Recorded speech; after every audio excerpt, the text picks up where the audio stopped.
زید کہتا ہے کہ قبر پر اذان دینا بدعت و ناجائز ہے، اور اس پر فتاوی شامی کی ایک عبارت پیش کرتا ہے۔ اس بارے میں کچھ تفصیلی رہنمائی کی حاجت ہے تاکہ ہمارے علاقے کی عوام اذان قبر جو اہل سنت و جماعت کا معمول ہے اس کے حوالے سے مطمئن ہو جائے۔ بسم اللہ الرحمن الرحیم۔ الجواب بعون الملک الوہاب۔ میت کو دفن کرنے کے بعد قبر کے سر کی جانب قبلے کی طرف منہ کر کے اذان کہنا، جیسا کہ اہل سنت و جماعت کا معمول ہے، قطعاً جائز بلکہ مستحسن عمل ہے۔ دلائل ملاحظہ کیجیے۔ جب میت کو دفن کر دیا جاتا ہے تو سوالات قبر کے وقت شیطان قبر میں مردے کو درست جوابات سے بہکانے کی کوشش کرتا ہے، جیسا کہ حضرت سفیان ثوری علیہ الرحمہ سے مروی ہے کہ جب میت سے قبر میں سوال کیا جاتا ہے کہ تیرا رب کون ہے تو اسے شیطان ایک صورت میں دکھائی دیتا ہے اور وہ اپنی طرف اشارہ کرتا ہے، یعنی میں تیرا رب ہوں، پس یہ بڑی آزمائش ہے۔ اس کے بعد حکیم ترمذی علیہ الرحمہ فرماتے ہیں کہ اگر مسلمان مردے کو دفن کرنے کے بعد بہکانے کے لیے شیطان کے قبر میں آنے کی کوئی راہ نہ ہوتی تو حضور صلی اللہ علیہ وآلہ وسلم میت جو قبر میں ہے اس کے حق میں شیطان سے حفاظت کی دعا نہ فرماتے۔ اور صحیح حدیثوں سے ثابت ہے کہ اذان شیطان کو دفع کرتی ہے۔ چنانچہ نبی پاک صلی اللہ علیہ وآلہ وسلم نے ارشاد فرمایا کہ جب مؤذن اذان دیتا ہے تو شیطان پیٹھ پھیر کر گوز لگا کر بھاگتا ہے۔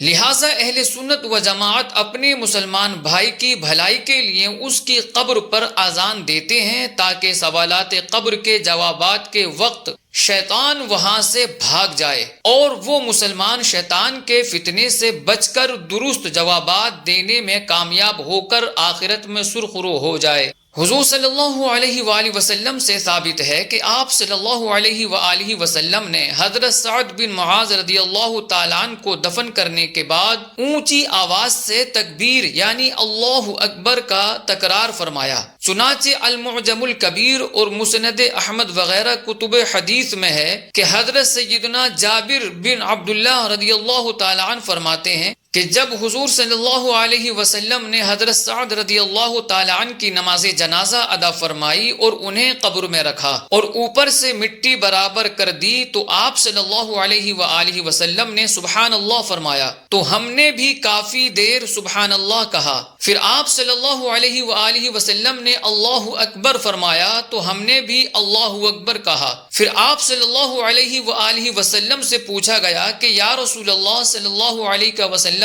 آپ صلی اللہ علیہ وسلم نے سبحان اللہ اور اللہ اکبر کیوں فرمایا؟ تو آپ نے فرمایا اس نیک بندے پر قبر تنگ ہوئی تو اللہ تعالی نے اس تسبیح و تکبیر کی وجہ سے قبر کو کشادہ فرما دیا۔ علامہ طیبی علیہ الرحمہ اس حدیث پاک کے تحت فرماتے ہیں کہ میں اور میرے صحابہ سبحان اللہ اور اللہ اکبر کہتے رہے حتیٰ کہ اللہ تعالی نے اس کی قبر کو کشادہ کر دیا۔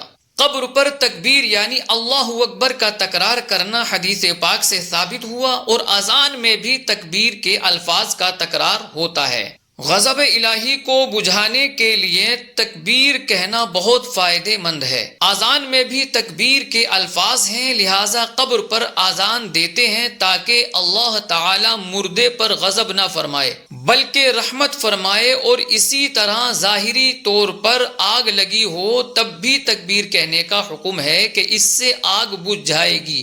تو اذان قبر میں یہ بھی حکمت ہے کہ اگر اس قبر میں خدا نخواستہ آگ کا عذاب ہوا تو ختم ہو جائے گا۔ چنانچہ نبی پاک صلی اللہ علیہ وآلہ وسلم نے ارشاد فرمایا کہ آگ کو تکبیر کہہ کر بجھاؤ۔ علامہ ملا علی قاری علیہ الرحمہ فرماتے ہیں کہ قبر پر تکبیر یعنی اللہ اکبر کہنا غضب الہی کو بجھاتا ہے، اسی لیے آگ کو دیکھ کر تکبیر کہنا مستحب قرار دیا گیا۔ اذان کے بعد کی جانے والی دعا قبول ہوتی ہے، لہٰذا اذان قبر کے بعد میت کے لیے بخشش کی دعا کرنے پر زیادہ امید ہے کہ اس کی بخشش ہو جائے۔ چنانچہ نبی پاک صلی اللہ علیہ وآلہ وسلم نے ارشاد فرمایا کہ جب مؤذن اذان کہتا ہے تو آسمان کے دروازے کھول دیے جاتے ہیں اور دعا قبول ہوتی ہے۔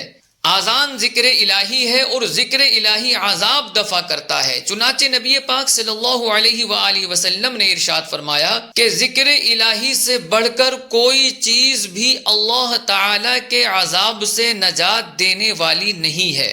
سرکار تاج الشریعہ علیہ الرحمہ سے سوال ہوا کہ بعد دفن میت کے قبر پر اذان دینا از روئے شرع کیسا ہے؟ تو آپ علیہ الرحمہ نے ارشاد فرمایا کہ جائز و حسن ہے۔ اگر یہ دلائل اور اس کے علاوہ دیگر دلائل نہ بھی ہوں تو اذان قبر کے جواز کے لیے اتنا ہی کافی ہے کہ قرآن و حدیث میں اس سے منع نہیں کیا گیا۔ جو منع کرتا ہے اسے چاہیے کہ قرآن و حدیث سے اس کی ممانعت ثابت کرے۔ اب سوال میں مذکور شامی کی عبارت اور اس کا جواب ملاحظہ کیجئے۔ علامہ شامی علیہ الرحمہ فرماتے ہیں کہ اختصار میں ہے کہ میت کو قبر میں دفن کرتے وقت اذان کہنا سنت نہیں، جیسا کہ آج کل رائج ہے، اور علامہ ابن حجر علیہ الرحمہ نے اپنے فتاوی میں اس کے بدعت ہونے کی صراحت فرمائی ہے۔ علامہ شامی علیہ الرحمہ نے اس عبارت میں اذان قبر کو ناجائز نہیں فرمایا، بلکہ صرف یہ بات بیان فرمائی ہے کہ اذان قبر سنت نہیں۔ چونکہ بعض علماء شافعیہ اذان قبر کو سنت قرار دیتے تھے تو آپ علیہ الرحمہ نے شافعی عالم علامہ ابن حجر مکی علیہ الرحمہ کے قول سے اپنے مذہب کی تائید میں یہ عبارت ذکر کی کہ یہ امر سنت نہیں۔ نیز ایک اور جگہ اس مسئلے کی وضاحت کرتے ہوئے فرماتے ہیں کہ نمازوں کے علاوہ اذان دینا سنت نہیں، مگر بچے کے کان میں اذان دینا مستحب ہے۔ علامہ خیر الدین رملی علیہ الرحمہ کے حاشیہ بحر میں ہے کہ میں نے بعض کتب شافعیہ میں لکھا ہوا دیکھا کہ نماز کے علاوہ اذان دینا چند مقامات پر سنت ہے، جیسے بچے غمگین اور مرگی والے کے کان میں، حالت غصہ میں، جب آدمی بد مزاج ہو، جانور بدک جائے، اور اسلامی لشکر کے پسپا ہونے کے وقت، آگ لگنے کے وقت، اور میت کو قبر میں رکھتے وقت، اس پر قیاس کرتے ہوئے کہ جب وہ دنیا میں آیا تو اس کے کان میں اذان دی گئی۔ لیکن علامہ ابن حجر علیہ الرحمہ نے اس کے سنت ہونے کا رد فرمایا ہے۔ ان عبارات سے واضح ہوتا ہے کہ اذان قبر کو علامہ شامی اور علامہ ابن حجر مکی علیہ الرحمہ میں سے کسی نے بھی ناجائز نہیں فرمایا، بلکہ فقط یہ فرمایا کہ یہ سنت نہیں۔ ہم بھی یہی کہتے ہیں کہ سنت نہیں مگر جائز بلکہ مستحسن ضرور ہے۔ اور ایک چیز کے سنت نہ ہونے سے ہرگز یہ لازم نہیں آتا کہ وہ ناجائز ہو، کیونکہ کئی امور ایسے ہیں جو سنت نہیں لیکن پھر بھی جائز بلکہ مستحب ہیں، جیسے کسی صحابی یا بزرگ کے نام کے ساتھ رضی اللہ تعالی عنہ یا رحمت اللہ علیہ لگانا سنت نہیں لیکن ناجائز بھی نہیں، بلکہ علماء کرام نے اسے مستحب قرار دیا ہے۔ چنانچہ تنویر الابصار میں ہے کہ صحابہ کرام کے اسماء کے ساتھ رضی اللہ تعالی عنہ اور تابعین اور ان کے بعد کے علماء و صالحین کے لیے رحمت اللہ علیہ کا استعمال مستحب ہے، اور علامہ ابن حجر مکی علیہ الرحمہ کا اسے بدعت قرار دینا بھی اس کے ناجائز ہونے کی دلیل نہیں، کیونکہ آپ علیہ الرحمہ کے نزدیک کسی کام کا بدعت ہونا اس کے ناجائز ہونے کی دلیل نہیں، بلکہ وہ کام بدعت ہونے کے باوجود واجب و مستحب بھی ہو سکتا ہے۔ چنانچہ آپ علیہ الرحمہ فرماتے ہیں کہ بدعت کی 5 اقسام ہیں، بدعت واجبہ و مستحبہ وغیرہ۔ اس کی پہچان کا طریقہ یہ ہے کہ اس بدعت کو قواعد شرع پر پیش کیا جائے تو جس حکم کے تحت وہ داخل ہوگی اس پر بھی وہی حکم لگے گا۔ مثلا بعض بدعتیں واجب ہیں، جیسے قرآن و حدیث سمجھنے کے لیے علم نحو کا سیکھنا۔ بعض حرام ہیں، جیسے قدریہ وغیرہ گمراہوں کا مذہب۔ بعض مستحب ہوتی ہیں، جیسے مدارس کا قیام اور تراویح کے لیے جمع ہونا۔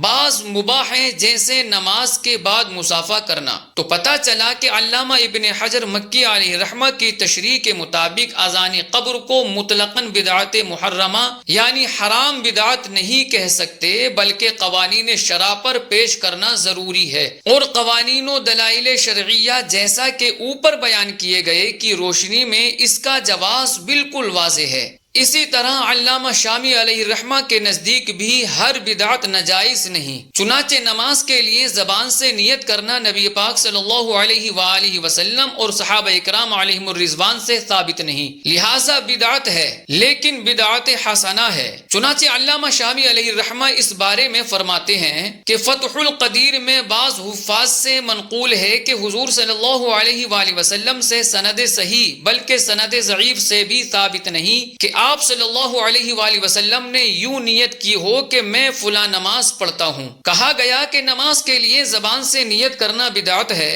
اسے علامہ ابن حمام علیہ الرحمہ نے فتح القدیر میں نقل کیا اور صاحب حلیہ نے حلیہ میں فرمایا یہ بدعت حسنہ ہے۔ لہذا ثابت ہوا کہ سنت نہ ہونا ناجائز ہونے کی دلیل نہیں، یوں ہی بدعت ہونا بھی اس کے بدعت محرمہ یعنی حرام بدعت ہونے کے لیے کافی نہیں، جیسا کہ اوپر واضح ہوا۔ اور علامہ شامی اور علامہ ابن حجر مکی علیہ الرحمہ کی ان واضح عبارات کو ملاحظہ کرنے سے پتہ چلتا ہے کہ آپ علیہ الرحمہ میں سے کسی نے بھی اذان قبر کو ناجائز نہیں فرمایا اور نہ ہی دیگر فقہاء کرام میں سے کسی نے اسے ناجائز قرار دیا، کیونکہ کسی کام کو مکروہ و ناجائز کہنے کے لیے اس کے عدم جواز کی خاص دلیل ہونا ضروری ہے۔ چنانچہ علامہ شامی علیہ الرحمہ فرماتے ہیں کہ کسی چیز کو مکروہ کہنے کے لیے اس کے مکروہ ہونے پر خاص دلیل کا ہونا ضروری ہے، اور اذان قبر کے عدم جواز پر کوئی دلیل بھی نہیں بلکہ متعدد دلائل سے اس کا جواز ثابت ہے۔ اور یہ بات بھی ذہن نشین کر لیجئے کہ اذان قبر کے جواز پر تفصیلی دلائل کے لیے فتاوی رضویہ شریف کی جلد 5 میں موجود امام اہل سنت الشاہ امام احمد رضا خان علیہ رحمت والرضوان کا رسالہ مبارکہ ایذان الاجر فی آذان القبر کا مطالعہ کیجیے۔ واللہ اعلم، تبارک و تعالی ورسولہ اعلم، صلی اللہ علیہ وسلم۔